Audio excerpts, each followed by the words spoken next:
So people have asked me, how do I make my magnetic laser mount go down very low so when I'm setting a toe kick in a cabinet? Well, you can get it all the way down to about 2 5/8 inches, no problem. So what you want to do that is the following. On the conventional third hand, sometimes there's a bushing at the bottom that will keep this from sliding all the way down there. So in order to fix that, we have a new special bushing that comes with all the new third hands that's an inside fit. You're simply going to replace the one that's on the outside edge with this one, and we'll give that to you no charge if you need to upgrade it because you want to do this. The second thing you want to do is just make sure your threaded ball joint is all the way up in there. This will allow the L bracket to go down very, very low. So you can push that all the way down like that.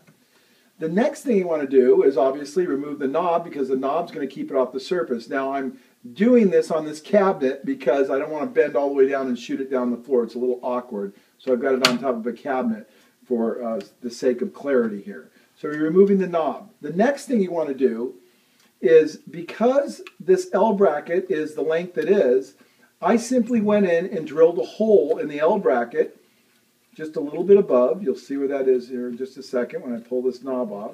Just went and drilled a 1/4 inch hole right above the hole that's there, and it works fine. And then you can stick that back in like that, and then stick the knob back on, bolts in the back side, and you can tighten it back up, and that will allow you to get to those very low positions. Eventually we will change the mold so that secondary hole is in there, but for the time being, that's all it takes. It's very simple. And then make sure your ball detents are depressed so that the magnets are not resting on there. Slip it on there, slip it all the way down. Then set the laser on there just like that. Determine your height. If you need to go up or down, just simply take the magnetic laser mount and push it up just a little bit until you get it right where you want it. And then of course you can just push it down a little bit just like that. And that's all it takes.